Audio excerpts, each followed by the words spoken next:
하겠습니다. 마태복음 5장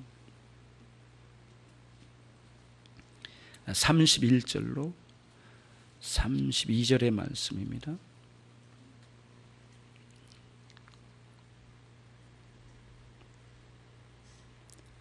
같이 읽겠습니다. 또 일러스되 누구든지 아내 버리거든 이혼 증서를 줄 것이라 하였으나 나는 너희에게 이르노니 누구든지 음행한 연고 없이 아내를 버리면 이는 저로 간음하게 함이요 또 누구든지 버린 여자에게 장가드는 자도 간음함이니라.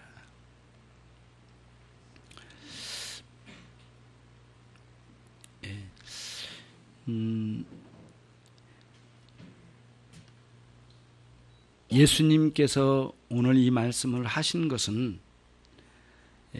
바리새인과 서기관들이 유대의 백성들을 가르칠 때에 모세의 율법을 이렇게 삐뚤어지게 만들어 왜곡시켰어요. 내용도 변형시켰고요. 율법의 내용도 변형시켰고 원래의 율법의 의미를 해석하는 내용도 변질시켰어요. 동준 이쪽으로 올려 한 칸 편하게 목 아프겠는데 앞으로. 문수 선생님 옆으로 가요. 그것을 수정하기 위하여 예수님께서 이 오늘 말씀을 해주신 거예요. 그런데 전체의 문맥은 뭐냐면은 예수님께서 모세의 율법을 폐기시키려고 오신 것이 아니고 모세의 율법을 완성하러 오셨다고 말씀하시고 실제적으로 그 모세의 율법의 한 가닥 한 가닥을 예로 들어서 그 율법의 말씀의 내면에 있는 깊은 의미를 꺼내셔서 예수님 앞에 있는 영혼들에게 이거를 가르쳐 주시는 내용이에요. 그 내용이 이제 오늘 본문이거든요. 그래서 첫 번째 그 율법의 말씀은 6계명에 있는 살인하지 말지니라라는 말씀을 해설해 주셨고 그리고 그 다음에 7계명에 나와 있는 간음하지 말지니라는 말씀을 가지고 이렇게 해설해서 설교로 주셨던 거예요. 오늘은 이제 간음하지 말지니라라고 하는 두 번째 설교인데요. 이 내용은 이혼에 관한 내용입니다. 이혼에 관한 내용이에요. 그래서 오늘은 기독교인으로서 예수님의 말씀에 입각해서 이혼이 어떤 문제가 있고 그리고 예수님이 보신 관점에서 이혼은 어떤 것인지 그리고 그리스도인으로서 어떻게 살아야 할지라고 하는 문제를 다루려고 합니다. 이혼에 대해서 충분하게 다 설명하기는 좀 쉽지는 않죠. 어렵죠. 그리고 그거를 상세하게 다 설명해 낸다는 것은 여러 번에 걸쳐서 우리가 생각해야 할 문제이기 때문에 이렇게 간단하게 이혼의 문제를 답을 얻고자 하면 그 얻고자 하는 의도 자체도 또 잘못될 가능성이 많고 이혼에 관련된 단답식의 답변은 거의 충분하지 않는 답이 돼요.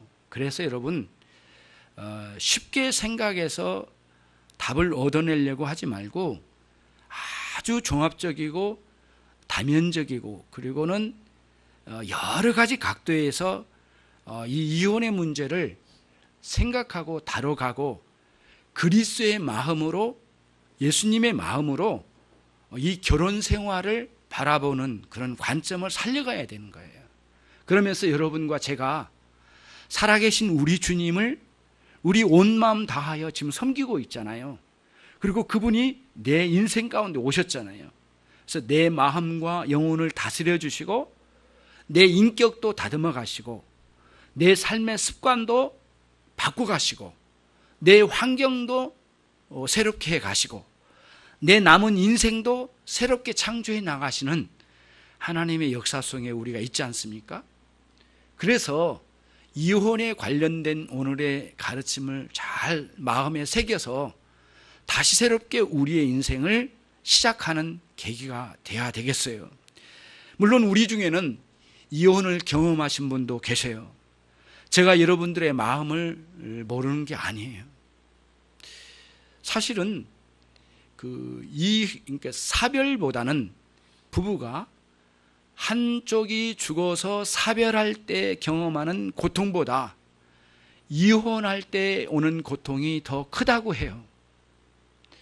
그 한마디로 우리가 이혼하신 분들의 마음을 어느 정도는 좀 생각해 볼 수가 있는데, 충분히 다 이해해서 말씀드리기란 저도 인간인지라 한계가 있지만, 저는 온 마음 다하여 그분들을 위로하고 싶고, 그리고 또 그분의 입장에서 주님의 말씀을 잘 받아들일 수 있도록 설교하고 싶습니다. 그러나 문제는 여러 가지 인간적인 생각으로 볼 때는 이런 설교를 할 때 이혼을 하신 분이나 하지 않은 분이나 이런 오해된 생각을 가질 가능성이 많이 있기 때문에 중심적인 내용을 잘 붙들고 함께 같이 들었으면 좋겠고, 또 이 설교의 어느 한 부분만 취해서 그걸 전부로 알아듣고 그것만 붙잡고 이해하려고 하고 단정 지으면 오해된 부분이 있을 수 있다는 사실을 생각하고, 잘 한번 이 말씀을 같이 함께, 성경 말씀은 틀림이 없는 말씀이고 또 이 성경 말씀을 올바르게만 해석하면 우리가 충분히 이해하고 수긍할 수 있는 내용들이 되기 때문에 같이 한번 본문을 중심으로 이해하고 생각하도록 하겠습니다. 그러면은 오늘 이 시간 세 단계로 생각을 해볼게요. 첫 번째는 모세의 율법의 이혼에 대해서는 어떻게 나왔는지 첫 번째 하나, 두 번째 그 모세의 율법을 가지고 해석하여 가르쳤던 바리새인과 서기관들이 가르쳤던 이혼에 관련된 가르침은 무엇이었는지, 세 번째, 그러면 그 가장 중요하신 분, 우리 주님이 율법을 처음부터 제정하시고 그 율법의 의미를 완벽하게 가지고 계신 예수님의 관점에서는 이혼에 관련하여 어떻게 말씀하신지 세 단계로 생각을 하면서 정리해 나가도록 하겠습니다. 충분하지는 않지만 이혼에 관련된 첫 번째 저희 교회에서는 설교이기 때문에 시작이라고 생각하고, 다음에 조금 더 저도 많이 말씀을 중심으로 생각하고 연구해 나간 과정에 필요할 때 또 이혼에 관련된 설교를 하려고 합니다. 그래서 여러분들이 함께 들었으면 좋겠어요. 31절을 같이 보시죠. 제가 읽겠습니다. 또 일러스되, 예수님께서 말씀하신 거예요. 여기서 일러스되라고 하는 것은 뭐냐면은 그 앞에 30절 또 29절 이렇게 앞에 있는 내용이 있습니다. 그 뭐냐면은 옛날에 모세의 율법에 너희들은 이렇게 배웠지, 너희 조상들과 함께 배웠지, 거기에 대해서 너희는 간음하지 말지니라, 이런 말씀을 들었지 않느냐. 그리고 또 이혼에 관련돼서도 모세의 율법에는 이렇게 기록되어 있지, 이렇게 말씀하신 거예요. 그래서 간단하게 그걸 축약시킨 겁니다. 이 축약시킨 31절의 말씀은 신명기 24장 1절로 5절의 말씀을 압축시킨 말씀이에요. 그거를 다 그대로 쓰신 게 아니에요. 누구든지 아내를 버리거든 이혼 증서를 줄 것이다, 이렇게 모세가 가르쳐줬다 이거죠. 실제로 그러면은 출애굽기 24장 1절로 5절의 말씀에 가면 실제로 그런 내용이 나와요. 모세 율법 속에. 그러면은 이제 이런 거죠. 우리가 막상 쉽게 생각할 때 율법을 이렇게 단편적이고 피상적으로 접근해 가면 모세가 이혼을 하라고 명령했거나 이혼하라고 권고한 것처럼 들려질 가능성이 참 많아요. 그러면은 신명기 24장으로 가면 결혼한 사람들 중에 이혼할 수 있으니까 할 수만 있으면 이혼할 수 있다라고 하는 쪽으로 기울어진 것처럼 이혼을 명령한 것처럼 들려진다는 말씀이에요. 그게 성경을 볼 때 우리의 오해가 굉장히 많아요. 그래서 그런 거군요. 왜 그러냐면은 이제 이런 거예요. 모세가 그 신명기 24장 1절로 5절의 말씀을 선포하여 백성들에게 가르칠 수밖에 없었던 상황을 보면은 여러분들이 이제 그 본문을 받아들이고 이해할 수 있을 거예요. 왜냐하면은 유대인들이 하나님의 선택된 백성들이지만 이미 그들의 생각과 마음 속에는 이방의 종교와 이방의 문화에 찌들어 있고 하나님을 아직 제대로 만나지 못한 사람들이기 때문에 이 사람들은 인간적인 방식으로 인생을 꾸려나가는 사람들이란 말이에요. 그래서 주님 앞에 이제 부름받아 다시 이렇게 이미 약속된 민족이긴 하지만 하나님을 크게 만나서 아내와 함께 결혼 생활을 꾸려나가는 올바른 정신을 배워본 적도 없고 그런 정신, 하나님께서 주신 정신을 따라서 결혼 생활을 제대로 해본 적도 없는 사람들이란 말이에요. 이 사람들이. 그렇기 때문에 자기들의 삶을 살다가 여러 가지 상황만 밀려오면 너무너무 쉽게 아내들을 버리는 거예요. 그냥 이혼의 차원이 아니에요. 버리는 개념이었어요. 그래서 여기서도 주님 말씀하셨어요. 그거를 넌지시 말씀하신 거거든요. 누구든지 아내를 버리거든 이렇게 됐거든요. 근데 율법의 말씀에는 버렸다라는 개념보다는 보내라고 하는 개념으로 쓰여져 있어요. 율법에는. 그 이제 신명기 24장 1절 5절에. 예수님께서는 왜 버리거든이라고 말을 썼을까라고 하는 문제가 얼마나 심각하게 모세의 율법을 이렇게 뭐랄까 왜곡시켜 가지고 자기 자신들의 그 뜻대로 해석을 해버렸는지를 넌지시 말씀하신 거예요. 모세는 상황적으로 볼 때에 대부분의 사람들이 아내를 쉽게 버리는데 여러 가지 방식으로 아내를 버리는 이유를 찾아내고 그리고는 쉽게 이렇게 버리는 거죠. 그러면서 다른 여인과 또다시 이렇게 새롭게 결혼할 욕심을 가지고 자기와 함께 결혼한 사람을 버리는데 치중을 했던 거예요. 그래서 심지어는 여러 여인과 함께 결혼하는 그런 그 뭐랄까요, 도저히 하나님께서 용납하지 않은 그러한 결혼, 여러 여인과 함께 결혼한 데까지 아주 그 과격하게 나가는 일들이 많이 일어났단 말이에요. 그럼 여러분, 성경에서 나오는 성경에 등장하는 믿음의 사람들 중에 여러 여인을 두고 결혼 생활을 했던 것에 대해서 하나님께서 크게 용인해 주시고 하나님께서 원하셨던 것처럼 성경을 이해한 사람처럼 참 어리석은 사람들이 없어요. 성경을 너무 피상적으로 봐버리니까 그런 문제가 있는데요. 인간의 추악한 결혼 생활의 모습을 그대로 기록하게 만드시고 하나님의 뜻은 그거 아니라고 하는 것을 끊임없이 말씀 속에서 말씀 주신 거예요.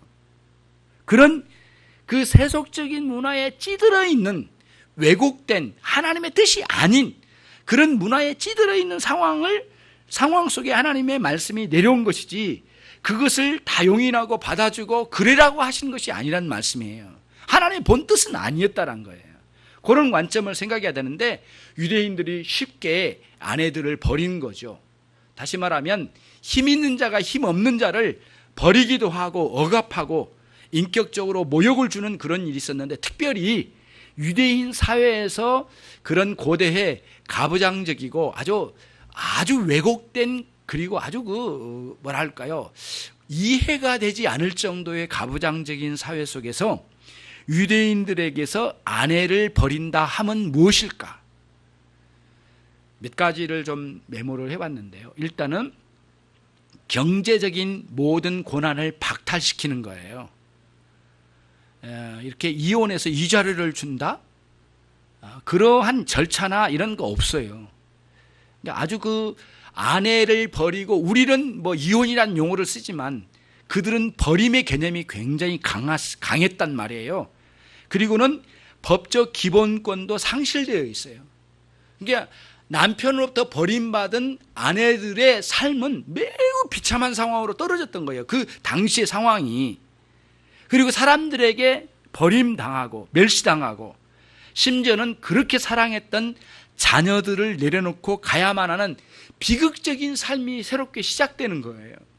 그거를 모세도 보았어요. 하나님께서도 보시고요.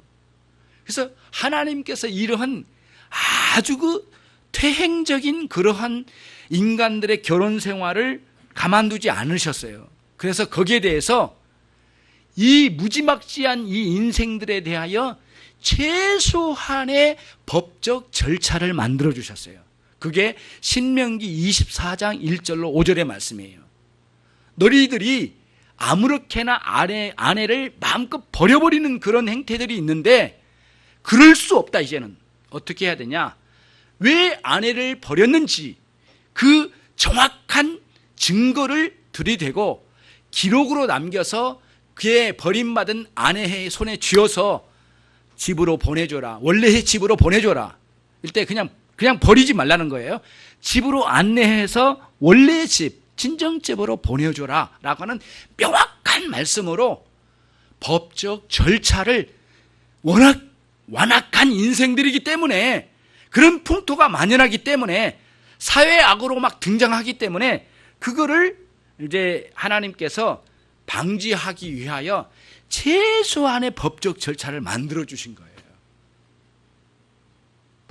무슨 의미인지는 아시겠죠? 하나님 정말 버림받은 그 여인을 사랑하시는 거예요. 그리고 그들을 보호하시려고 하는 사회적 안정장치와 이런 상황들을 묶어놓으신 거예요. 하나님께서 은혜의 역사로 주신 거예요. 그런데 다음의 문제예요. 모세의 율법을 읽고 외우는 사람들이, 후대의 사람들은 할 수만 있으면 하나님의 뜻으로부터 멀어지면서 자기 생각과 이 세상에 가르친 바 풍습에 따라서 모세의 율법을 또 해석하기 시작하는 거예요. 그러면서 뭐라고 하냐면은, 봐라, 모세도 여인을 버리라고 하지 않았느냐, 이렇게 해석을 해버린 거예요. 무슨 의미인지 아시겠죠?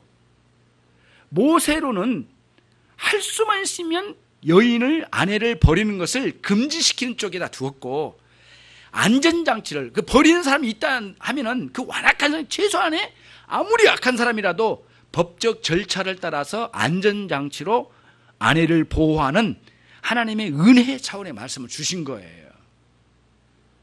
자, 이게 굉장히 이게 중요한 거예요. 그런데 이 바리새인과 서기관들을 왜곡시키는 거죠, 이거를. 그런 관점으로 생각하는 거예요. 여러분, 그래서 율법이 가지고 있는 최고의 율법의 정신은 뭐냐면, 마음과 뜻과 정성을 다하여 주 너희 하나님을 사랑하라. 이거 그 다음 바로 이어서 내 이웃을 내 몸처럼 사랑하라 라고 할 때에, 자기가 사랑하여 함께 결혼한 그 아내도 내 몸처럼 사랑해 줘야 할 대상이라는 사실을 율법의 정신의 최정점에다 뒀단 말이에요.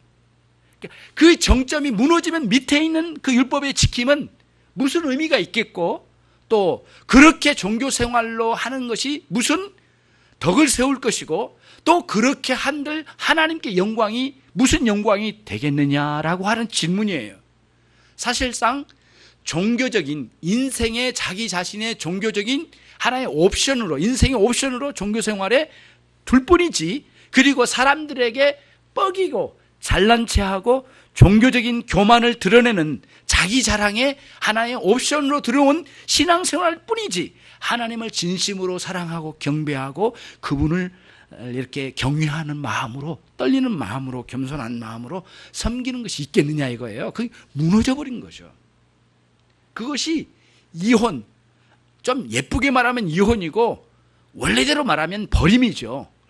힘이 있는 자가 힘 없는 자를 향해서 말이죠. 이런 식의 악행이 저지르는 것을 하나님께서 막아내는 최소한의 안전장치로 주신 거예요. 그래서 예수님 말씀하신 거예요. 마가복음 10장에서 바리새인과 서기관들이 예수님을 향하여 공격적으로 질문을 했어요. 어떻게 질문했느냐면은, 예수님, 모세의 율법에 보니까 이혼 증서를 주면서 이혼을 해라고 이렇게 했는데요, 예수님은 어떻게 생각하세요? 이런 질문을 던졌어요. 예. 그때 예수님께서 이렇게 말씀하셨어요. 모세가 왜 그런 이혼 증서를 주면서까지 법적 절차를 밟아가면서 아내를 이렇게 아내와 이혼을 할 때 그런 절차를 이혼 증서를 주면서 하라고 했겠느냐? 이유는 어디 있느냐? 이혼하라고 명령한 것이 아니고, 잘 들어라. 그러면 뭐냐? 바리새인들아, 너희들의 완악함 때문에 그렇게 하나님 안전장치를 주신 거다. 한마디로 말하면 무슨 말씀인지 알겠죠? 그러니까 모세의 율법은 이혼하라고 명령이 아니에요.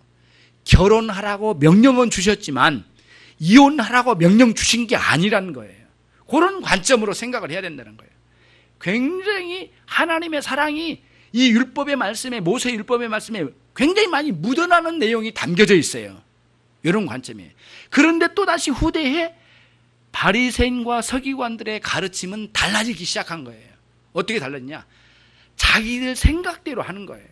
그러면서 실제적으로 유대인들의 옛 고전 속에는 하나님의 말씀 외에 고전 속에, 고전이 우리가 말하는 그 위경이라고 해요.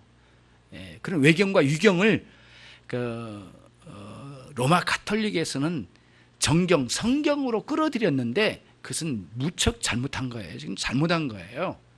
66권의 하나님의 말씀 외에 들어왔는데 그 외경에 이렇게 흩어져 있는 내용들에 보면 이혼에 관련된 내용들이 많이 있는데요. 이혼할 수 있는 이유를 목록을 만들어낸 거예요. 그러니까 수많은 목록을 만들어 놓고 이런 문제가 있을 때는 너는 이혼할 수 있다라고 했는데, 심지어는 이런 거였어요. 남편이 아내가 마음에 들지 않고 생각이 같지 않고 뭔가 안 맞는다면 얼마든지 이혼 절차를 밟아서 이혼하라고 하는 내용들이 외경과 유경이 많이 있어요. 그래서 바리새인과 서기관들, 진짜 선생 중에 선생이라는 사람들 속에서도 그거랑 흡사한 고백들이 나와요.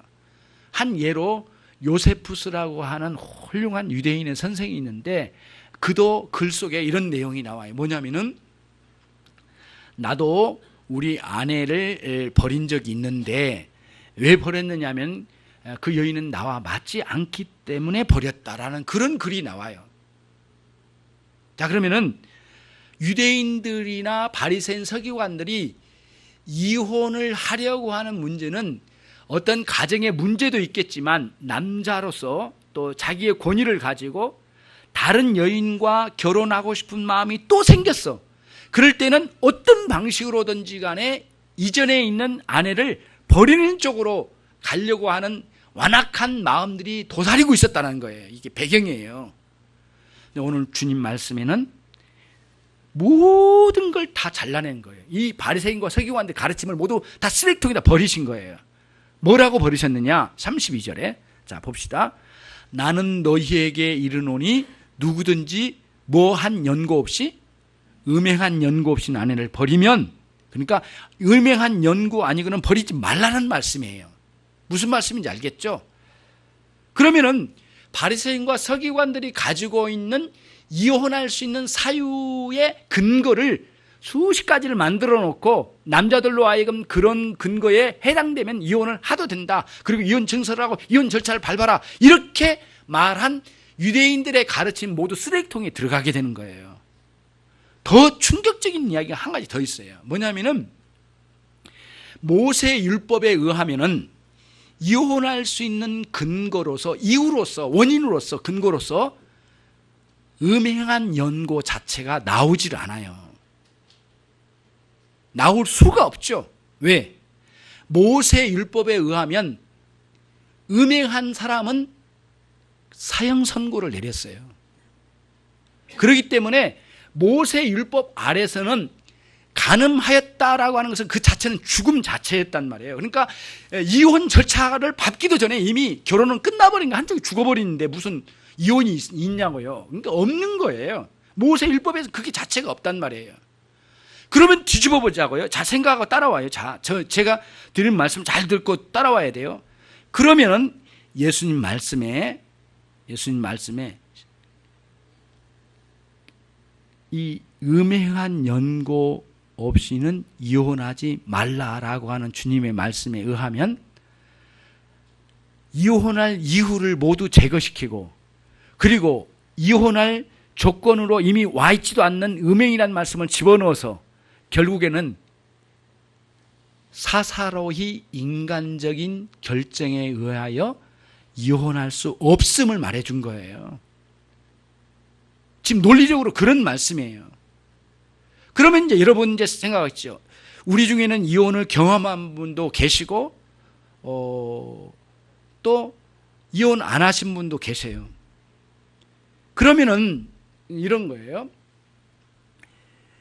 간단하게 이혼하신 분을 향하여 단칼에 잘못됐습니다라고 이렇게 단칸에 단언하여 말할 수 있는 사람이 어디 있느냐고요. 그러기는 너무 복잡한 인생의 과정 속으로 들어가 보면 헤아릴 수 없는 많은 문제들이 있어요. 그리고 그 고통을 다 들어보면은 거의 죽음 직전까지 간 분도 계셔요. 그래서 이혼할 수밖에 없었던 이유를 들을 때 한없이 목회자인 저도 많이 울면서 그 이야기를 듣지 않을 수 없는, 인생에 너무 비참하고 정말 황망한 상황까지 떨어진 것을 들을 때에는 간단하게 이혼하지 말았을 걸 그랬네 라고 말하기 어려울 내용이 참 많단 말이에요. 그래서 이 이혼의 문제를 해야 한다 하지 말아야 하는데 간단히 각 개인에게 들이대고 말하기란 참 어렵지만, 오늘 우리는 말씀에 근거하여 주님의 뜻은 어디에 있는가라고 하는 의문점을 가지고 들어갈 때에 결국은 이 결혼은 하나님께서 이루어 놓으신 결혼이다.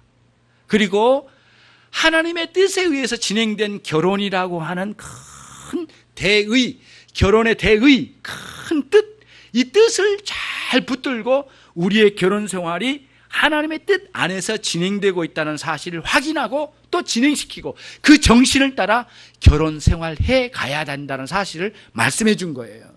그럼 이제 이미 이혼하신 분들에게는, 특별히 여러분들과 제가 잘 생각하여 우리는 정죄하거나 또는 이혼하신 분들이 감당해야 할 큰 고통 속에서 주눅들고 아파하고 좌절하고만 있으라고 이 말씀을 주신 것은 아니에요. 여러분은 남편과 아내 사이에 이혼이 있으셨다면 참 가슴 아프고 말로 형언할 수 없는 그런 일들이 있지만, 우리는 이것을 생각해야 돼요. 우리의 영원한 결혼이 있어요. 그리스도와 성도 사이의 결혼이에요. 이혼이라고는 짙떨리는 과정의 세월을 보내셨더라도 여러분의 영혼은 그리스도와의 헤어짐이 없음 사이에, 없음 가운데 있다는 사실에 큰 위로를 얻고, 과거에 내가 잘 모를 때 했던 하나님의 뜻을 그르치고 했던 이혼 자체는 후회하고 회개하지만, 앞으로의 우리의 삶을 주님께서 우리는 아무렇게나 버리지 아니하실 하나님을 향하여 크게 감사하면서 주님과 함께 영원히 살고자 하는 열망을 가지고 예전의 이혼의 좌절과 그 아픔에 주눅들지 말고 그리스도와 함께 활발하게 살아갈 수 있는 이런 새롭게 태어난 삶으로 나가지 않으면 안 된다는 거예요. 또 하나, 결혼해서 나는 이혼하지 않았기 때문에 뭔가 대단한 떳떳함이 있는 것처럼 결혼 생활 껍데기 하나 뒤집어 쓰고 그 정도 살아가는 것만으로 당당한 것처럼 말하지 말라는 거예요. 결혼 생활을 유지하고 있지만은 그 안에 주님과 함께 결혼 생활의 그 의미를 잘 담아내는 신앙 생활의 아름다움을 유지하지 못하고 있는 나의 결혼 생활에 대한 회개가 있어야 된다는 거예요. 그러니까 결혼 생활을 진행하고 있는 사람이나 이혼하는 사람이나 모두 그리스도께 붙들린 사람으로 나가야지, 그 껍데기 하나 붙잡고 대단한 삶을 살아간 것처럼 도도하게 말하거나 남들을 정죄하거나 함부로 말하지 말라는 거예요. 입 잠그라는 거예요. 듣기는 속히 하되 하나님 말씀, 말하기는 더디하라는 야고보서의 말씀이 이런 부분에 있어서 논할 때에도 잘 해야 된다는 그런 말씀이에요. 적용적인 부분을 말씀드린 겁니다. 굉장히 중요한 문제, 현실적인 문제이고요. 그래서 여러분은 남편과 결혼함이라고 하는 부분이 있지만은 교회와 그리스도 사이는 결혼관계, 영적인 결혼관계. 그럼 나와 그리스도의 사이는 영원히 결혼관계, 영원히 헤어질 수 없는 결혼관계. 우리 주님과는 이혼할 수 없잖아요. 영원한 결혼관계 속에 있다라는 아름다운 영적 결혼생활을 누리면서, 그러면서 내가 결혼생활 유지하고 있는, 또는 이미 이혼했기 때문에 여전히 결혼생활이 중단되고 그러나 여전히 가족을 형성하고 있는 가족 안에 이루는 그 속에 주님과의 결혼생활이 나의 결혼생활 그리고 또는 가정생활에 펼쳐나갈 수 있는, 이미 결혼생활을 진행하고 있는 사람이나 이혼하신 분들에게 동일하게 그 사명을 감당하는 쪽으로 가야 된다는 것이에요. 그러니까 그런 아픔을 경험한 사람은 내면에 남들이 가지고 오지 않는 원수, 복수심에 대한 칼을 품을 가능성이 굉장히 많아요. 그거를 빨리 내려놓고 모든 걸 용서하고 용납하고 우리 주님과의 관계에 집중하며 그 관계의 아름다움이 내 결혼생활과 내 가정생활로 흘러넘쳐가는 그런 삶을 살아가야 된다는 것이에요. 그거를 우리가 깊이 오늘 생각할 수 있는 계기가 돼야 되겠다, 이런 말씀이에요. 그러면 여러분, 신명기 24장 1절 말씀에 너희들에게 수치됨 외에는 결코 이혼증서를 써서 보내지 말라라고 모세의 율법에 나와 있는데요, 예수님은 그 수치됨을 간음이라고 단정져서 이야기했고, 유대인들은 완악한 마음으로 인간적으로 해석을 해서 그 수치됨을 인간적인 관계에 자존심 상하는 문제까지로 표현을 해버린 거예요, 이거를. 그러니까 이혼할 근거를 많이 만들어 놓고 유대인의 문화권에서 실제로 그렇게 했단 말이에요. 그리고 유대교회에서는 그걸 인정을 해버린 거예요. 올바른 게 아니란 거예요. 우리 주님은 그게 아니었다. 유명한 연고회에는 결코 아내를 그렇게 버릴 수 없다라고 했어요. 예수님은 버림이라고 말했어요. 버림이라고 이야기를 말씀하신 거예요. 버리거든이라고 했어요. 이혼이라고 말하지도 않고요. 그런 그 굉장히 중요한 면을 가지고 있단 말이죠. 그래서 우리가 왜곡된 바리새인과 서기관들의 가르침이 얼마나 잘못된 길로 가고 있는지에 대한 생각, 그 다음에 우리 주님께서 가르쳐 주신 이 말씀 속에 이 유대인의 폐단이 얼마나 큰가에 대한 가르침을 배워가면서 예수님께서 우리에게 주신 이 결혼 생활의 의미를 잘 우리가 받아들여서 삶에 적용하는 쪽으로 가야 되는 것이죠. 그러면 지금까지 내용을 한번 정리를 해볼게요. 첫 번째 내용은 모세의 율법에 나온 이혼에 관련된 내용의 의미를 먼저 생각했고요. 그렇죠? 인간의 완악함을 막는 최소한의 방패막이요 법적 절차를 만들어서 그 유대인의 사회에 아름다운 사회 가정을 일궈나가고, 그리고 아내를 버리면서 오는 폐단이 얼마나 심각하게 일어난가를 막아내는 최소한의 율법으로 주셨다는 차원으로, 정말 하나님 은혜의 차원으로 이 사회에 주셨다는 것, 그거를 우리가 이제 생각했고, 그리고 바리새인과 서기관들은 그 율법을 해석할 때 매우 인간적이고 자기 욕망적인 관점에서 해석을 해가지고 자기 삶에 적용해서 아무렇게나 실행해 나가버렸던 것이 문제였다는 것이고, 그리고 예수님은 그런 이제 아주 단언하여서 이혼에 있어서 이유는 딱 한 가지, 음행한 연고회에는 이혼할 수 없느니라고 단정지어서 사실상 유대인의 사회에서는 이혼 자체가 있어서는 안 된다. 다시 말하면 그 이혼이라고 하는 것은, 결혼이라고 하는 것은 하나님께서 세워주셨기 때문에 인간적인 방식으로 아무렇게나 막 처리해 나갈 수 있는 것이 아니라고 하는 사실을 명백하게 가르쳐 주신 거예요. 그러면서 그리스도의 정신으로 결혼 생활을 해나가도록 우리에게 이끌어 주신 거예요. 그러면 이제 마지막으로 예수님께서 우리에게 가르쳐 주신 이 이혼에 관련된 내용을 말하는데, 우리는 이혼을 이야기하기보다는 먼저는 중요한 것은 어디예요? 결혼을 이야기해야 돼요. 그래서 우리는 이런 거예요. 먼저 중간 결론을 내릴게요.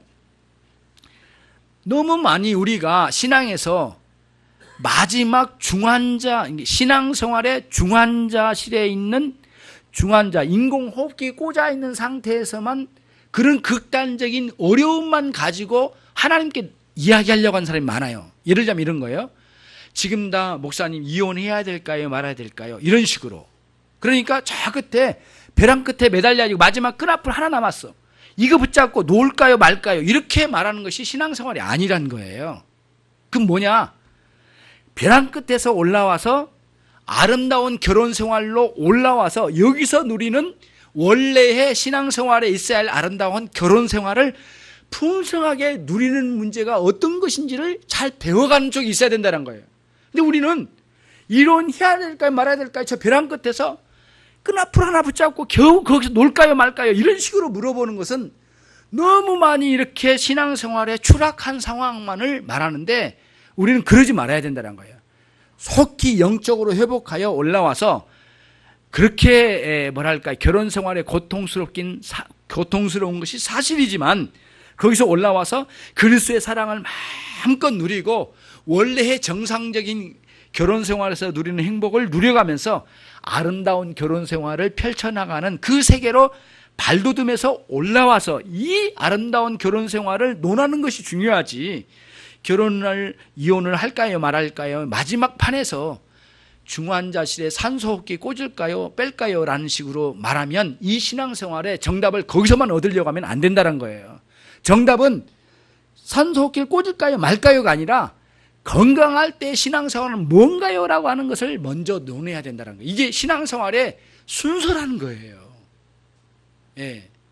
아예 그 아름다운 결혼생활 자체를 다 버리고 포기한 쪽으로만 가려고 하지 말라는 거예요. 회복할 수가 있다란 거예요. 그러니까 이혼을 경험하신 분들도 이제는 인생이 막 끝난 것처럼 말하지 말라는 거예요. 주님은 그런 식으로 우리를 아무렇게나 버리지 아니하세요. 이혼하시고 난 이후라면 돌이킬 수 없는 상황이 왔다면 이제는 새롭게 주님과 다 풍성한 은혜를 누리면서 자녀를 정말 아름답게 키워가고 정말 예전에는 알 수 없었던 은혜의 세계를 알아가며 정말 날마다 눈물바람으로 감사하며 하나님께 우리 가정을 일궈 나가야 되지 않겠어요? 여러분에게 맡겨진 사명이란 말이에요. 그러면서 그렇게 살아갈 요량을 가지고 온갖 이 음란한 시대를 정말 그리스도를 사랑함으로 이겨내면서 승리하면서 죄악을 이겨가면서 은혜로 풍성한 삶을 살아가야 된단 말이에요. 그거를 이쪽으로 돌아와서 정상적인 삶으로 돌아와서 정상적인 신앙생활에서 풍성한 은혜 세계를 누리는 여러분들이 돼야 되겠습니다. 결혼을 몇 마디 말씀을 드리고 정리를 해볼게요. 결혼은 그 인간들끼리 맺은 민사적인 계약이 아니에요. 다시 말하면 결혼은 법적 보장을 받는 단계에서만 가진 계약이 아니라 이거예요. 물론 계약이 있어요. 그 사회적으로. 그러나 성경적으로 볼 때는 그런 낮은 수준에서만 멈춰 있는 결혼은 결혼이 아닌, 결혼의 원래 정신이 아니라는 거예요. 결혼은 하나님께서 이루신 일이에요. 결혼은 법적 보장을 받는 것에만 멈추지 말라는 거예요. 하나님이 내려다보시고 하나님 은혜 주시고 하나님 이끌어 가시고 하나님 함께 하신 결혼 생활이란 거예요. 하나님이 이뤄놓으시고 그 결혼을 하나님께서 행하셨잖아요.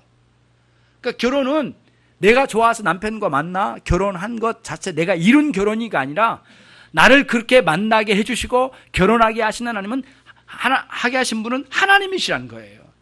결혼을 행하신 분은 주례자도 아니고 당사자도 아니고 양가의 부모도 아니에요. 만약에 그런 저급한 생각으로만 가졌다면 빨리 뜯어고치고 나의 결혼은 누구예요? 하나님이 행하셨다. 그리고 하나님께서 이 결혼 생활을 내려다보고 계신다. 그리고 하나님과 나 사이에 영원한 생명적인 언약을 맺었는데 그 언약이 언약이 제대로 된 언약인지, 진짜 하나님은 하나님이고 나는 인간이고 나는 구속받은 하나님의 백성이라는 사실을 결혼 생활에서 드러내야 된다는 거예요. 날마다 싸우면 어떻게 하자는 거예요? 날마다 멱살 잡고 하면 어떻게 하자는 거예요? 안 되는 거죠. 정말 잘못된 거죠. 하나님이 이뤄놓으신 이 결혼 생활을 날마다 저주스럽게 나간다면 그게 뭐가 되겠느냐고요. 정말 목표를 향해서 갈 수도 없는 거거든요. 그래서 결혼 생활의 의미를 찾아가면서 영원한 하나님과의 결혼 생활을 이 땅에서 잠시 동안 이루어가는 이 땅에서의 결혼 생활을 통하여 아름답게 표현하는 신앙생활을 살아가라고 결혼 생활을 주신 거라, 이런 말씀이에요. 결혼은 하나님께서 나와 남편 사이에, 남편과 아내 사이에 연합시켜 가시는 하나님의 역사예요. 그래서 당당하게 이혼 증서를 쓰는 것으로 다가 아니란 거예요. 유대인 사회 속에서도요. 그거를 여기서 보여준 거예요.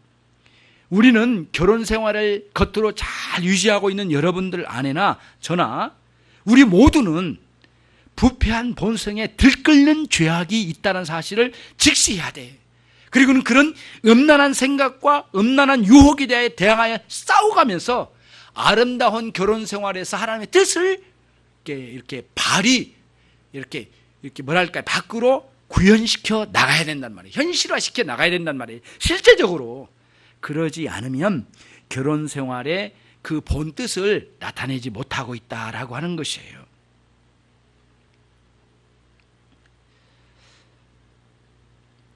말씀을 정리해 볼게요. 이혼에서 오는 고통이 매우 심각하고 커다란 충격이에요. 그러나 이후로 우리는 이혼하신 분들에 대해서 함부로 논단하지 말고 그들의 아픔을 먼저 이해하려고 하고 그들의 고통을 먼저 품으려고 하는 마음의 자세, 목회적인 자세가 여러분들에게 요구돼요. 그리고 나는 이혼하지 않았다라고 하는 사실에 대해서 자랑스러워하고 그러기보다는 하나님과 함께하는 결혼 생활이라는 것이 자랑스러워야지 그 자체를 가지고 자랑스러워할 게 아니라는 거예요. 그러면서 일생 동안, 아니 영원토록 하나님과의 결혼 생활을 잘 이뤄가야 되겠다라고 하는 신앙적인 대결단, 그리고 과거의 부끄러운 삶에 대한 각성, 그리고 은혜의 놀라운 역사로 말미암는 부흥이 우리 가정생활과 여러분 마음과 여러분의 인격과 앞으로 일어날 모든 삶의 절차에 쏟아 부어지기를 원합니다. 꼭 그래야 돼요. 그렇지 않으면 안 된다는 거예요. 예. 그래서 매일 여러분의 결혼 생활은 예수 그리스도의 인격에 뿌리를 박아야 돼요. 여러분의 결혼 생활이. 그리고 여러분의 결혼 생활의 줄기와 나무 이파리와 그리고 꽃과 열매는 여러분의 결혼 생활에서 드러내줘야 돼요. 그런데 그리스도께 뿌리박지 않는 결혼 생활은 어떤 열매를 맺겠느냐고요. 정말 대우각성에서 정말 신자다운 삶으로, 천국 백성다운 삶으로, 하나님의 자녀다운 삶으로 결혼 생활의 아름다운 꽃을 피우고 열매를 맺어가야 돼요. 이미 이혼하신 분들은 아픔에 대한 큰 쓰라림이 있음을 우리는 충분히 이해하지 못하지만 여러분들에게 없다고 말할 수는 없잖아요. 그런 모든 것을 가슴에 묻고 우리 주님을 더 많이 사랑하고 우리 주님으로의 사랑으로만 그런 쓰라린 고통을 이렇게 상쇄시키고 이런 고통을 중화시킬 수 있는 유일한 길이라고 하는 생각을 가지고 하나님의 은혜 안에서 남은 생애를 정말 아름답게 살아가는 그런 삶이 되시기를 바랍니다. 그래서 원래의 이 본문의 위치가 그 간음하지 말라고 하는 말씀 속에 있기 때문에 드리는 말씀인데, 우리 안에 있는 성적인 욕망이나 이런 것들이 순수한 성적인 욕망과 죄악이 나를 끌고 가는 성적인 욕망으로 끌고 가서 어떤 정확한 목표 지점을 향하여 음란한 생각이나 마음먹기로 마음가짐으로 끌고 가는 이 내면에 있는 이런 죄악상에 대하여 여러분들은 강력하게 대항하여 싸우는 그 신앙에 있어서 중요한 요소, 죄 죽임, 모티피케이션의 삶을 반드시 살아가시고 주신 은혜를 따라서 아름답게 그 은혜의 풍성함으로 살아가면서 원래 가르쳐 주신 하나님의 말씀과 원래의 예수님 나를 향하여 가지고 계신 마음, 예수님의 마음, 예수님의 정신, 예수님의 생각을 잘 배워가고 갖춰가면서 완벽하지 않잖아요. 우리가 날마다 새롭게 그거를 내 삶에 하나씩 하나씩 적용하여 나가는 그런 삶이 우리가 살아야 할 삶이라는 것이에요. 그런 삶을 사시는 여러분과 제가 되기를 주님의 이름으로 축원합니다. 같이 기도하겠습니다. 이 시간 같이 함께 기도하겠습니다. 하나님,